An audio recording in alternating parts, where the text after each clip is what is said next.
So all the melodies and the lyrics comes from me, and then Robbie brought his guitars and everything, and we did, so I think, a lot of great songs in the past.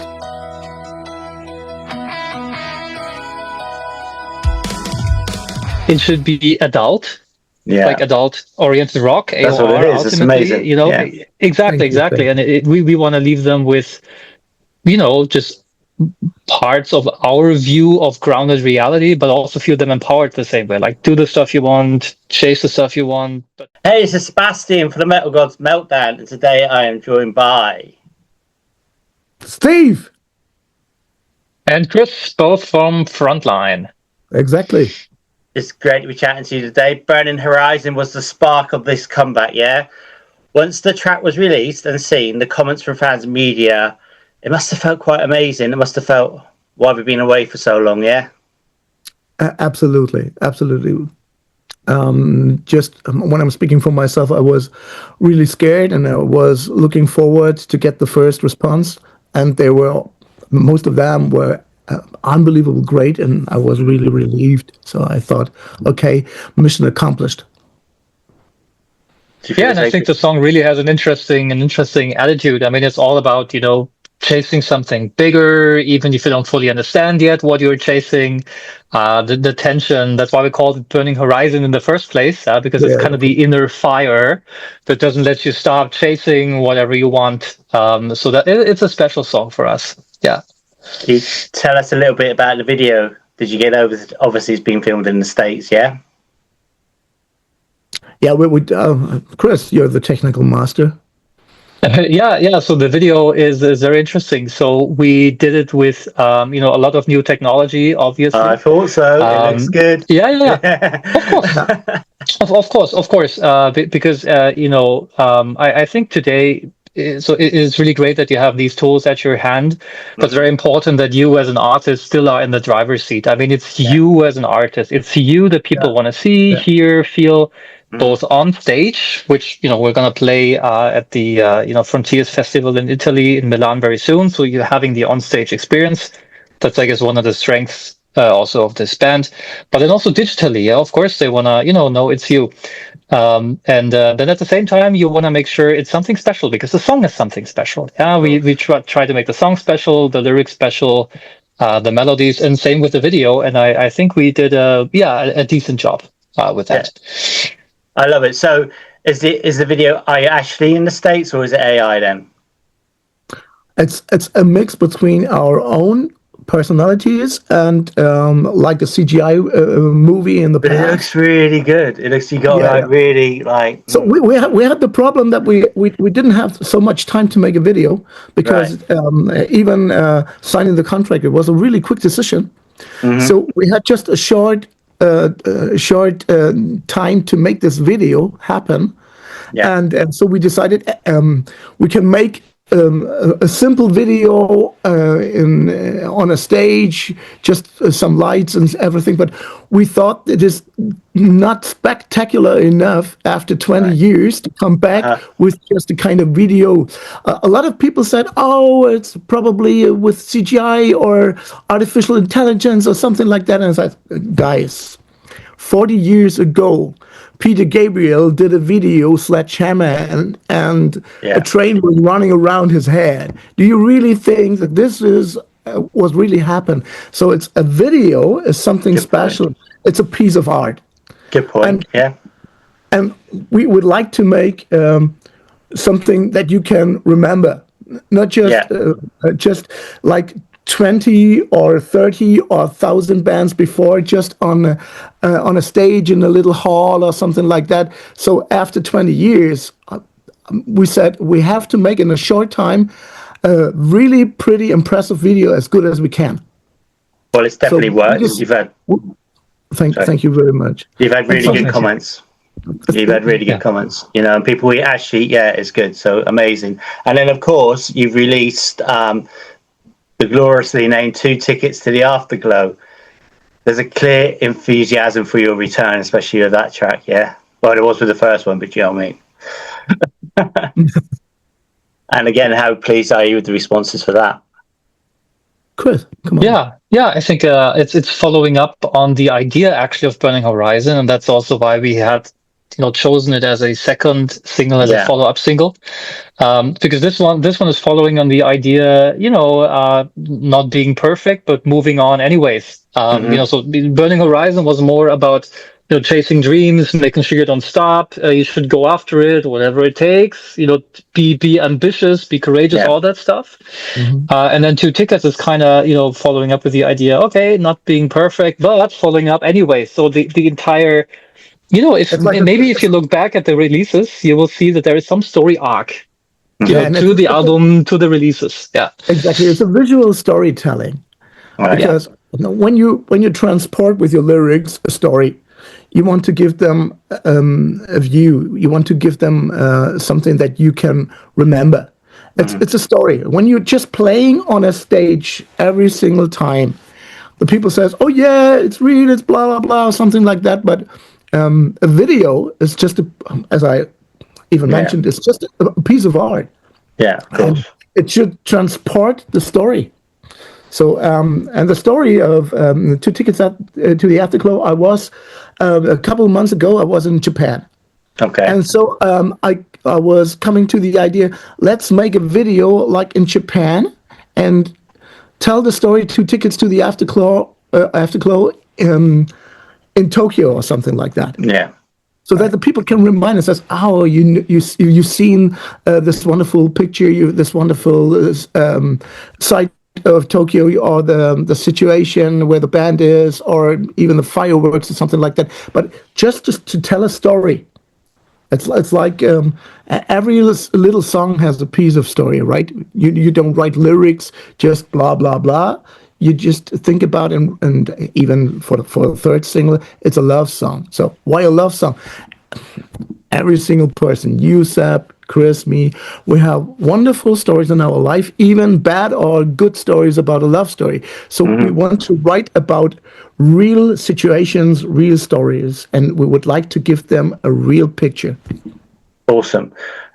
So obviously, you've resurrected yourselves. So how much of this is a resurrection, and how much is a reinventation? Yeah, I mean, it's such an interesting question, because obviously the history of Frontline dates back decades, and it's so interesting because it still has its place today. The music, the albums, like there have been many albums. Stephan, you and your band members, recorded, created back then, and which you've written. So I think it's so interesting, and at the same time, we want to make sure that specifically the sound. And the way you approach those sounds is also a little bit today, and it's a bridge between honoring the category, the music genre, the guitars, the solos, the big drums, the big stadium choruses, which I guess is Stephan's specific thing, like the hook line, and Stephan is really strong in hook lines and melodies and the ideas. Two tickets to the Afterglow. You just scared my pussy. There you go. Exactly. And then at the same time, making sure, also putting a little bit 2026 sparkle, I don't know, on top of it, and make it sound modern, but still have the AOR, the melodic rock style. And that's kind of how the vision for the album was. And I think that's what we created with the album. Yeah. Amazing. And I mean, obviously, like 20 years ago, we didn't have so much social media and that. So was it a bit scary and a bit daunting to like put your head above the parapet again and say, yeah, we're back? No, it's not scary. It's great to be back again. It's great to be back again. So we will see what's going on in the future, and we don't have the big plans or go on tour and something like that. It's all about coming in, and we will see what's going on and what will happen. And it all depends on the people out there. So, right. It's, so if you get a lot of response all over the world, we're playing everywhere. So there's no doubt about it. But I think we just tried to revive Frontline, and I think we did a great job. So. Right. So for listening to the album, because like I love metal, I love hard rock, AOR, I love all sorts of anything guitar based, basically. Awesome. And it's a cracking album. There's 14 tracks on there. as well, with today's throwaway society, does that worry you a little bit, like doing 14 tracks? Or are you hopeful that the people that are going to buy this album are going to listen to it from start to finish? No. We had more than 14 tracks. We have to decide how many songs we can. Frontier said we need 11 songs, and we said, oh, we have 30. So and it's so sad to outsource some great stuff. So we asked them, is it possible to make 14 songs? And they said, okay. Just think about the vinyl. We can make maximum 14 songs. So. Right. Yeah, but it's always, you do have ideas. I mean, today in the smartphone age, you have all the, the drafts on your smartphone, like the hooks, and sometimes it's a lick, sometimes it's, the next single starting with a piano. So then maybe it's a piano lick that's kind of leading. So you have all this stuff. And then so the difference is when you produce an album, you really have to choose, like, do you want to take this or that? And then you have a long list of things, maybe, as Stephan says, 30 songs, and you boil it down to 10, 11, or 14 in this case, whatever. Instead of just releasing singles. If you go single by single by single by single, you can do whatever you want. But album should be cohesive. And don't forget, the last album was 20 years ago. So I had a massive ideas of brand new songs, more than over 500 ideas. Wow. Okay. More than over 500. And the funny thing is, the next single, which is the ballad, After You're Gone, was something we already were finished with the album, and I was sleeping and dreaming and had this brilliant idea at the end of the recordings. And I said, I have an idea. There's After You're Gone. And we started to record them, and we said, oh, it's wonderful, it's great. Let's try to bring this song also on the record. Cool. So it was a brand new one. Okay. And I was just dreaming about the hook line. Sometimes I'm dreaming the hook lines, and I'm standing up in the middle of the night, recorded on my mobile phone, and then we go into the studio and record them. Amazing. So After You're Gone, that's like the perfect song for a love film, yeah? A romantic film. Well, if you have some connections to bring them on. Yeah, right. We're looking forward to get your support. So, it would be awesome. I think there are a lot of songs that are probably really comparable for a sync deal for a movie. But it's all about connection. It's all about... Of course. So I'm not going to ask you about what's been going on the last 20 years and everything, because you'll get that asked at ad nauseum by other people. So we're just going to talk about the album and talk about how much of Rebirth is a tribute then to Robbie Bobel's legacy. Yes, of course. I did so many years, so many decades with him together, music. So and he was a wonderful soul, and of course, this song or this album is definitely also dedicated to Robbie. I was building with Robbie together this band. I founded it in 1989. I was the first one at Frontline.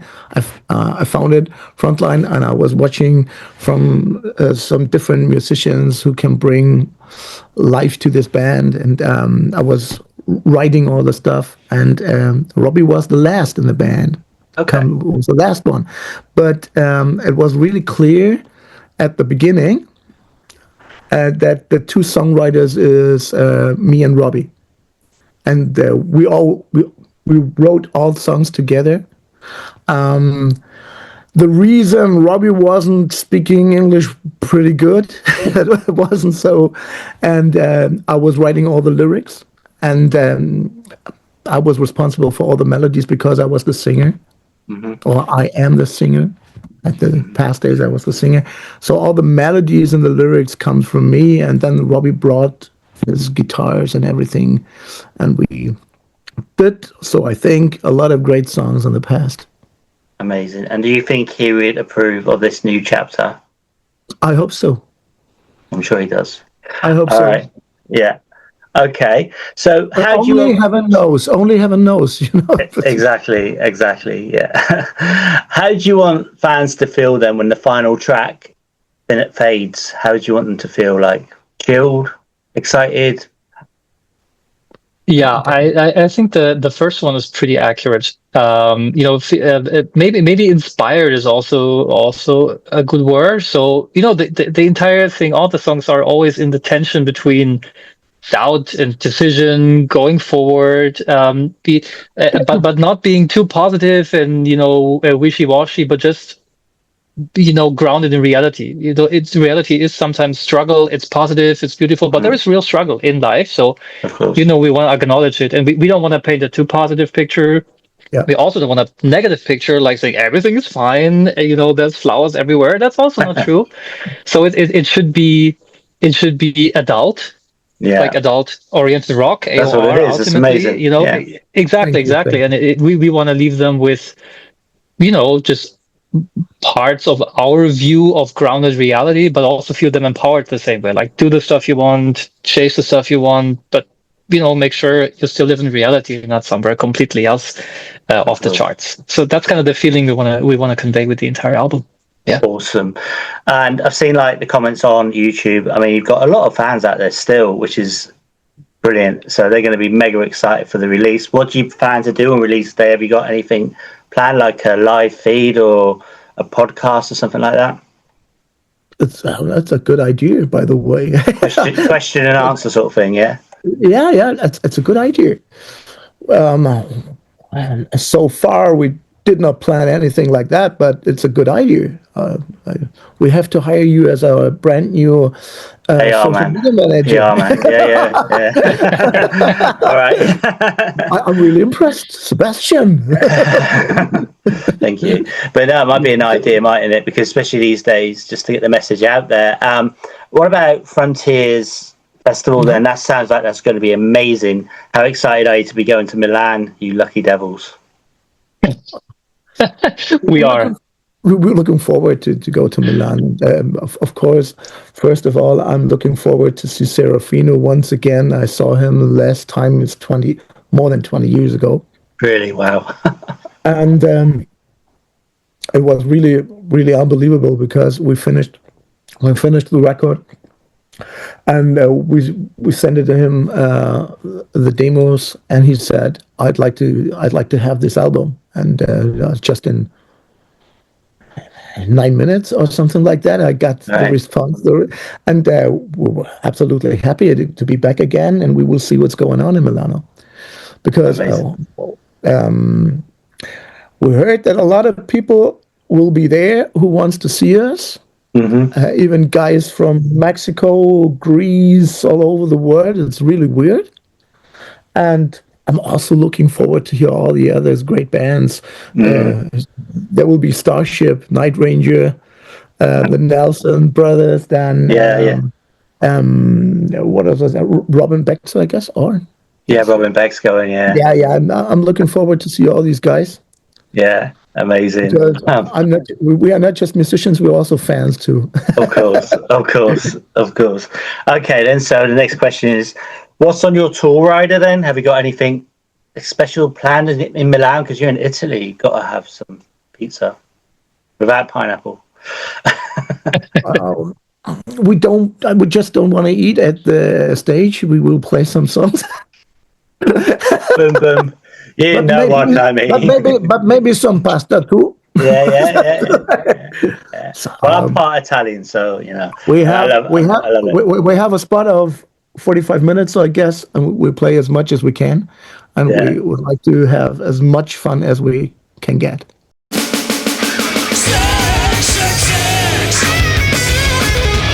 everyone, it's Eric from Charlotte. Tune in to the inimitable Seb Di Gatto for Seb 666. It rocks. Oh, it's easy for me. First album is Escape from Journey. Okay. There's no doubt about it. And the second one is in the same year, 1981, 4 and a 4. Oh, I love that album. Yeah. 4 and a 4. And then especially album from Toto. I guess it's called Isolation. Okay. With Fergie Frederiksen. I love his voice. It's unbelievable. But there are so many more albums or many vinyls. But My 3 would be Journey, Foreigner, and Toto. Okay, Christian. Yeah, I think I'm with Escape by Journey. I think that's just perfect songwriting. I don't know. It's really fantastic. Maybe then also, John Bon Jovi, Slippery, When Wet. When Wet, exactly. Yeah. That's kind of, maybe the blueprint for rock energy, like really energy. And I don't know, but one of, I'd also count one of Europe, maybe, because it's a different flavor, of course. But at the same time, I mean, at least for me, it was kind of an influence. Maybe, I don't know, Final Countdown, that area. Yeah. I think I would count that as well. Yeah. Can I have one more album? I've got one band. Yeah. Almost every album from Journey is for sure. Yeah. And the other band is Def Leppard. Of course. Yeah. Def Leppard. Yeah. Hysteria, for example. Yeah. Hysteria and Permia and all the albums. Unbelievable. Oh, no. And they have beyond Journey or something like that. They have probably the best ballads I've ever heard in the rock I think music. You're right. Yeah. Love Bites, or just to name a few. It's unbelievable. It's unbelievable. Absolutely. What a band. And they are still pretty damn good, and they're still alive. They're still on stage and still with 10,000 of people in the hall or in the stadium. It's amazing. Unbelievable. It is. Absolutely. I can agree more. All right. A great band. They are. Don't stop believing. Really? I love that song, but I've worked, say, as a night concierge, and you get sick of hearing it at weddings. It's like every night, but it's a great song. What would be your song? Mine would be probably, I love Cinderella, Nobody's Fool. I love that song. Oh, awesome. I love that song. Or Skid Row, You've Gone Wild, which is actually my song. Yes. Great band. Yeah. Great band. Living on a Prayer, I think is one that comes, top of my mind because of that hook line.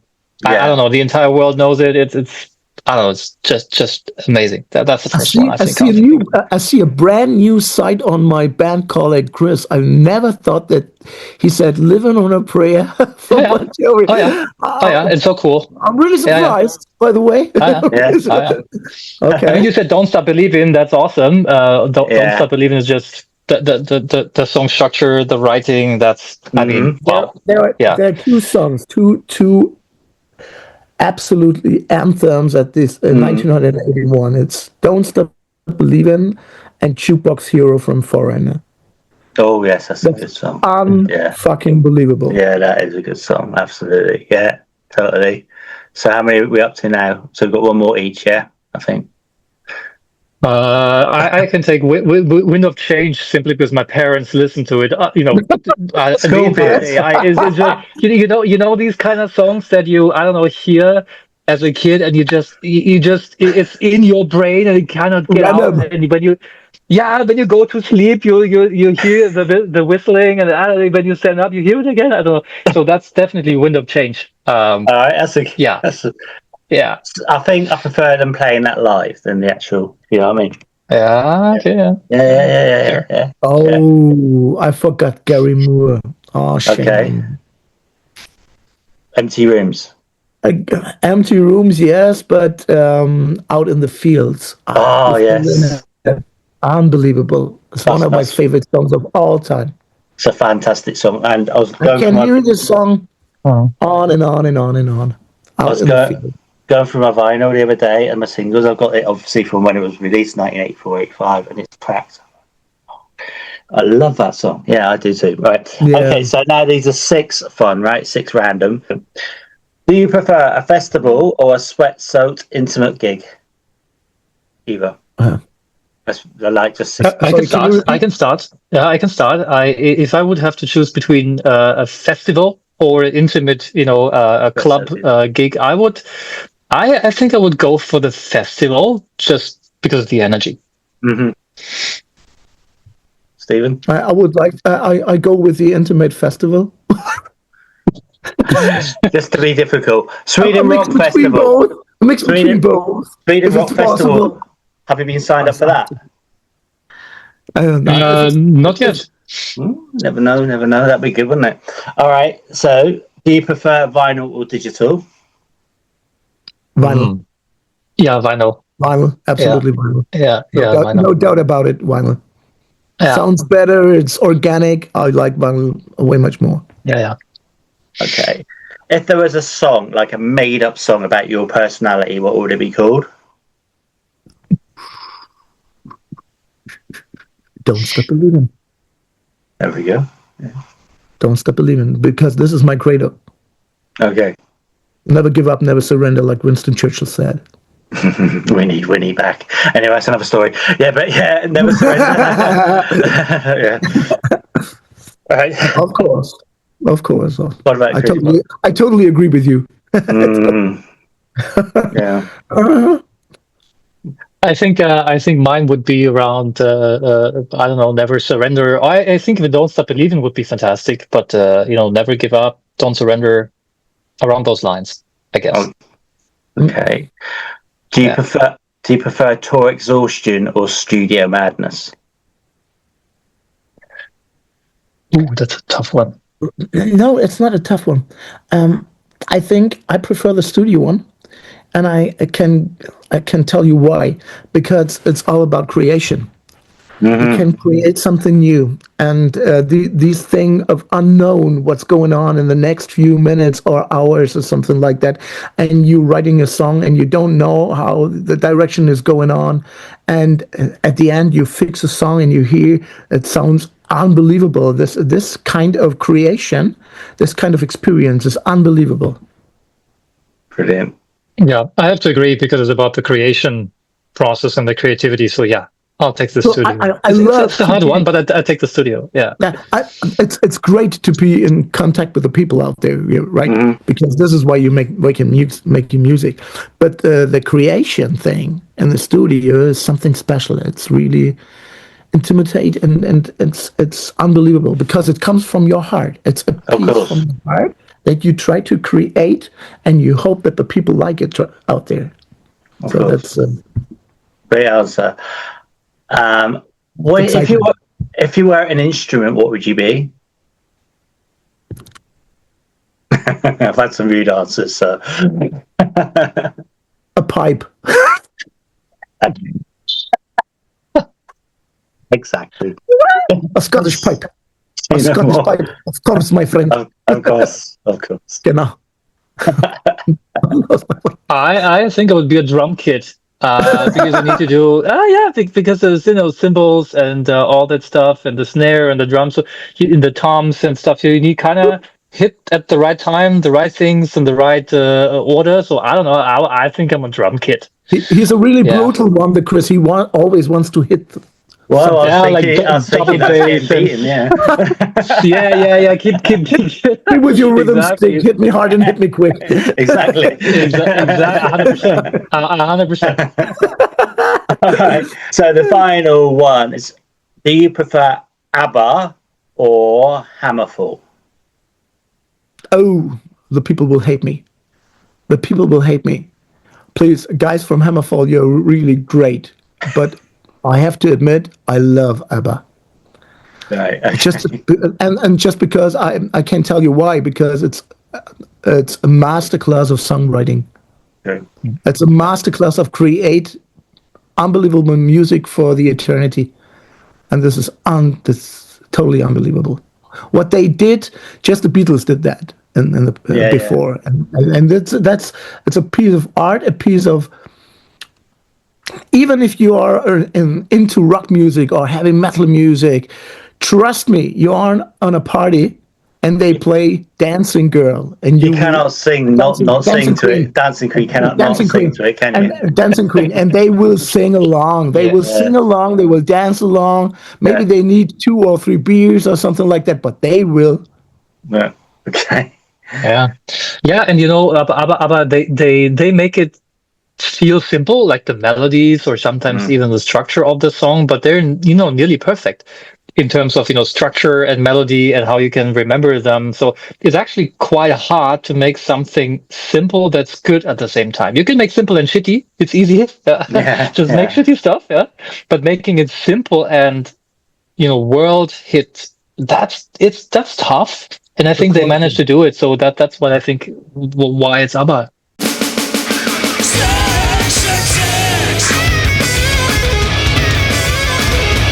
Hey, this is Bree. And Andy of The Far Worst. And you're watching Seb 666. It rocks. Do you plan to have it framed behind your wall when it goes gold? I hope so. Sure. Yes. Well, this is a great wish, and I think yes, I will have a frame, I guess. But to be honest, I don't make music to get it in gold or platinum record. I make music just for myself.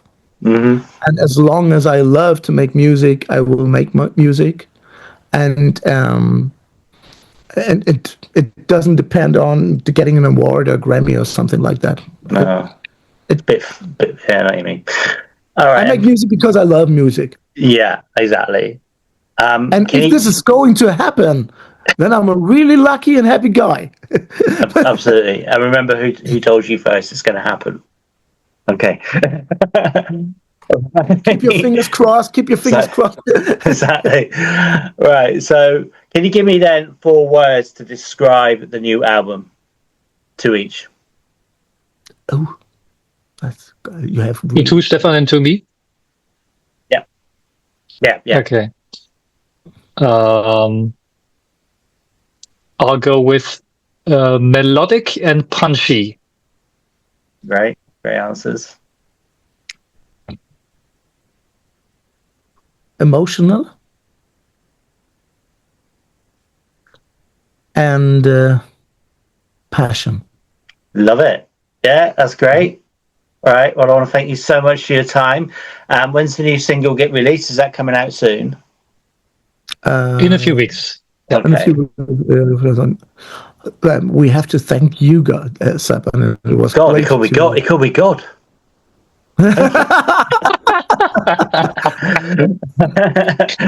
Welcome to the band. You're the band. You are the new band member. Oh, thank you. I can't play anything. I play a trumpet. By the way, welcome to the Frontline family, because Thank you. It all depends on the guys. They always think that the band is the band, and this is not true. Mm-hmm. The band is one part, and all the people who supports the musicians and the bands because they love their music, they are the really band members. And this is not just fishing for compliments. This is the naked reality.